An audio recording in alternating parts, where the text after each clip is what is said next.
तो वाक्याचे प्रमुख 4 प्रकार आहेत. प्रमुख, हाँ और भी होते हैं लेकिन प्रमुख 4 है. पहला,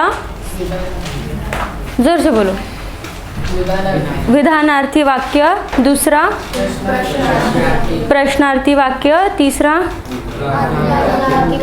उद्गारार्थी. और चौथा आज्ञार्थी, मराठी में आज्ञार्थी.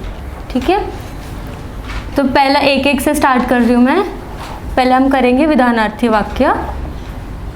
जो लोग नए हैं उनके लिए भी बता दूँ विधानार्थी वाक्य क्या क्या होता है. हम डिटेल में कर रहे हैं यहाँ पर, तो टेंशन मत लो. ठीक है, विधानार्थी वाक्य. विधान मतलब क्या होता है? हाँ, एक स्टेटमेंट. नए बच्चे आंसर देंगे. एक विधान मतलब क्या होता है? एक स्टेटमेंट.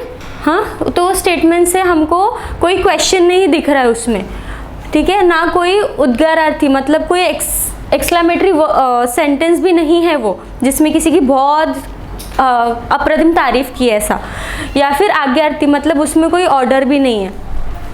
तो वैसे सेंटेंस को हम विधानार्थी बोलते हैं, जिसमें से कुछ नहीं, एक नॉर्मल सेंटेंस है जो डे टू डे लाइफ में मैं बात कर रही हूँ, आप बात करते हो अपने फ्रेंड्स के साथ. वो सारे स्टेटमेंट्स जो होते हैं वो विधानार्थी होते हैं. समझा? जैसे एग्जाम्पल मैं बताती हूँ. उदाहरण, राम शाळेत जात आहे. ठीक है, राम शाळेत जात आहे. इसमें कोई भी एक्सक्लेमेटरी मार्क नहीं है, ना कोई क्वेश्चन है, ना कोई ऑर्डर है. तो जब इसमें से आपको सिर्फ इंफॉर्मेशन मिल रही है, तो राम शाळेत जाता है ये एक स्टेटमेंट है और कुछ नहीं है इसके अंदर, तो हम बोल सकते हैं कि ये विधानार्थी वाक्य है. हाँ, आप लोगों को क्वेश्चन भी एग्जाम में ऐसा आएगा, वाक्य प्रकार ओळखा. ठीक है, बाकी के 3 वाक्य प्रकार में कुछ तो है जिसमें हमें पता चल जाएगा कि वो वाक्य उसमें है, लेकिन मतलब वो वाक्य उस प्रकार का है. तो अगर उसमें से कुछ नहीं रहा तो वो क्या रहेगा? विधानार्थी वाक्य रहेगा. ठीक है, और एक एग्जाम्पल,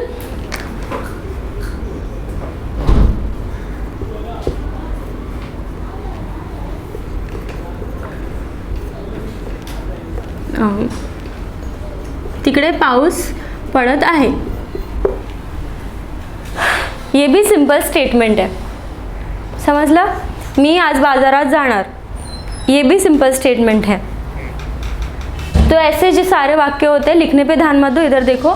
जो ऐसे सारे जो वाक्य होते हैं उसे हम विधानार्थी वाक्य कहते हैं, जिसमें सिर्फ एक विधान दिया जाता है. समझा?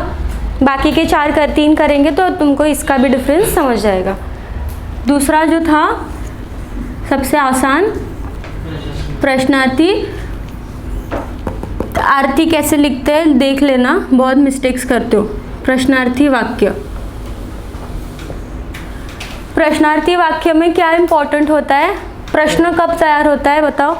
हाँ, यस, क्वेश्चन मार्क होता है तभी. यस, क्या इंपॉर्टेंट है? Question mark. तो एक हमको चाहिए क्वेश्चन मार्क उस पूरे सेंटेंस में आइडेंटिफाई करने के लिए कि ये प्रश्नार्थी है. और दूसरी क्या चीज़ चाहिए जो मैंने बताया था हमारे बच्चों को, क्या था वो? यस, तुमको ही.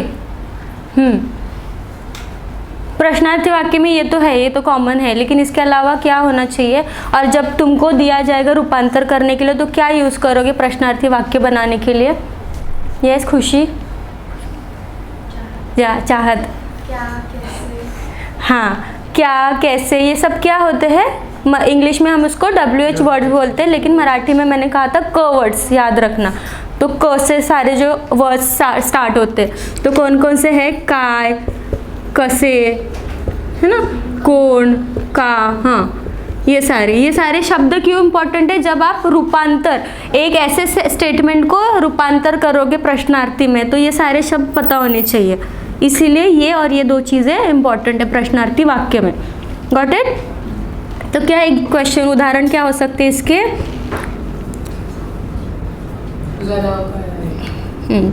सगळ्यात सोपं, तिथे कोण उभे आहे. ठीक है, तो इसमें क शब्द भी है और क्वेश्चन मार्क भी है. ठीक है, तो ऐसे आइडेंटिफाई तो इजीली हो जाता है. सिर्फ कन्वर्ट करते टाइम हमको याद रखना है कि हमको अप्रोप्रिएट क्वेश्चन का वर्ड भी यूज़ करना. अभी फिलहाल आइडेंटिफिकेशन पे ध्यान दो। दूसरा उदाहरण क्या ले सकते, कोई बताएगा? यस बोलोगे? कोई भी? हाँ श्रेयस। यस तिकडे पाऊस पडत आहे काय? अच्छा, उसने इधर ही कन्वर्ट कर दिया। तिकडे पाऊस पड़त आहे का, काय नहीं, काय पर्सन के लिए यूज होता है, ठीक है, का। तो हम वही लेते, उसने जो बोला तिकडे पाऊस पड़त आहे का, समझा? तो ये चीज़ें याद रखना क्या क्या चाहिए प्रश्नार्थी में, क शब्द और क्वेश्चन मार्क। उसके बाद तीसरा जो था उद्गारार्थी, ये भी बहुत आसान है। उद्गार, स्पेलिंग ध्यान में रखो कैसे लिखते हैं। उद्गारार्थी वाक्य, उद्गारार्थी वाक्य में क्या चाहिए, किसे कहते हैं उद्गारार्थी वाक्य? वेरी गुड, फीलिंग डिस्क्राइब करता है किसी की। हम जब तारीफ करते हैं तो हम एक्सप्रेस कर रहे हैं ना कुछ, तो उद्गारार्थी वाक्य मतलब एक्सक्लामेटरी सेंटेंसेस जिसमें हम एंड में एक्सक्लामेटरी मार्क यूज़ करते हैं और फिर वो डिस्क्रिप्शन बेसिकली डिस्क्राइब करते हैं किसी को, ठीक है। यहाँ पर एक है आइडेंटिफाई करने के लिए उसका मार्क। तो एक एग्जाम्पल कोई बताएगा, उदाहरण?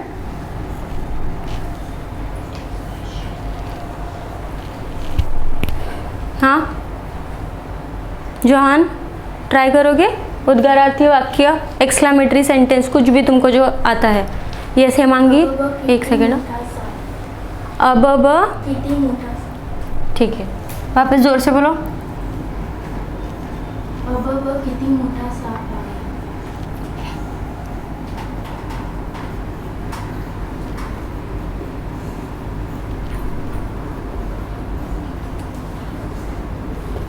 अब मैं कहाँ पर क्या डालूं पंक्चुएशन में? एक एक एक, श्रेयस। अब के बाद एक्सक्लेमेशन, ओके। और फिर एंड में क्या डालूं फिर? अभी यहाँ पे यूज़ कर लिया तो वेरी गुड। तो आइदर कंफ्यूज नहीं होना, अगर तुमने एंड में भी डाला तो भी रॉन्ग नहीं होता है, लेकिन तुरंत तुम्हारा ये एक्सक्लेमेटरी वर्ड है उसके बाद तुरंत तुम डाल सकते हो, और उसके बाद तुम्हारा जो नॉर्मल सेंटेंस है इसीलिए तुमने यहाँ पर एंड में फुल स्टॉप दिया, ठीक है। अगर किसी को नहीं समझा मैं कहाँ क्या दूँ तो ये वर्ड लिखकर पूरा सेंटेंस के बाद भी दे सकते हो, ठीक है। और कोई एग्जाम्पल बॉयज़ में? मयूरेश सांग, चंदू बताओ, ट्राई करो। तो वाक्य हो गया, ये सारे शब्द लिख लिए तुम लोगों ने, ठीक है। याद रखना जब हम उसको रूपांतर करेंगे वाक्य से रूपांतर, तब ये सारे शब्द चाहिए। और इसका लिखा प्रश्नार्थी शब्द और जितने भी थे इसके अलावा वो सारे भी लिख लेना। लास्ट वाला है आज्ञार्थी, आज्ञार्थी वाक्य। आज्ञार्थी वाक्य,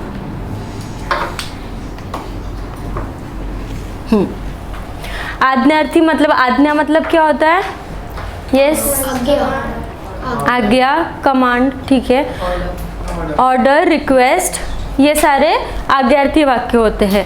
तो अब इसको पहचानना कैसे है? इंग्लिश में तो हम इजीली आइडेंटिफाई करते हैं, मराठी में भी इजीली कर सकते हैं, सिर्फ ये याद रखना है। अभी मैं बोलूँगी चंदू दरवाज़ा उघड़, तो मैं उसको ऑर्डर दे रही हूँ या फिर रिक्वेस्ट कर रही हूँ, चंदू दरवाज़ा उघड़, रिक्वेस्ट भी कर सकते हैं ना हम। तो यहाँ पर दो चीज़ें हैं, रिक्वेस्ट एंड ऑर्डर, मतलब कमांड या जो भी इसमें डालना चाहते हो। तो यहाँ पर मैंने बोला चंदू दरवाज़ा उघड। उघड ये शब्द कौन सा है? शब्दांच्या जातीमध्ये उघड मतलब वो क्या कर रहा है? क्रिया, क्रिया कर रहा है ना, क्रियापद है एंड में। अब मैं बोलूँगी अथर्व पानी दे, पानी दे, तो एंड में कहाँ एंड हो रहा है? दे मतलब क्रिया, ठीक है। अगेन ये भी क्रियापद है।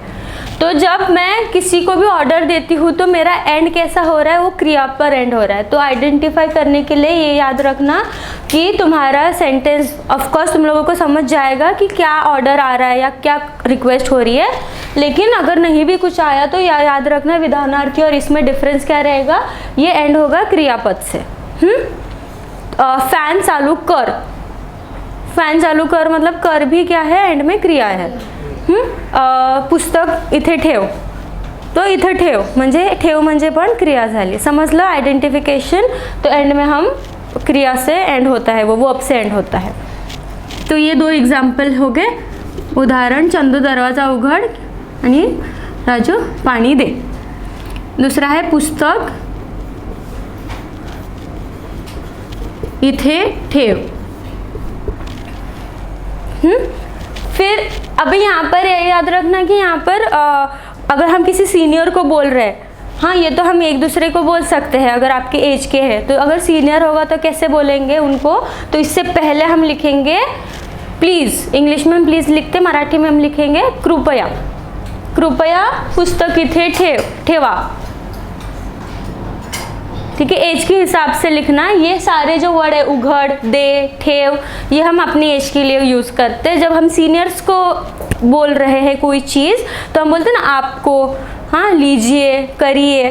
तो यहाँ पर आएगा कि कृपया इथे पुस्तक ठेवा, ठेव नहीं आएगा जब हम बड़े को रेफर कर रहे।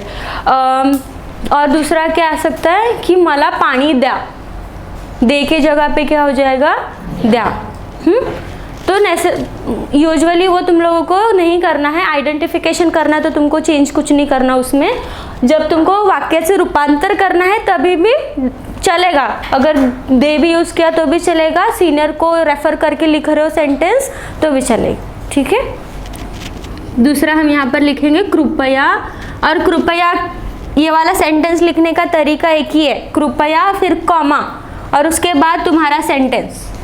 हाँ, तो जब भी तुम कन्वर्ट करो, रूपांतर करोगे तो ये चीज़ याद रखना। कृपया कहाँ लिखना है, उसके बाद क्या देना है और फिर अपना सेंटेंस क्या लिखोगे। कृपया आपले चपले बाहेर ठेवा, तो तसं कृपया कॉमा और फिर आपला सेंटेंस।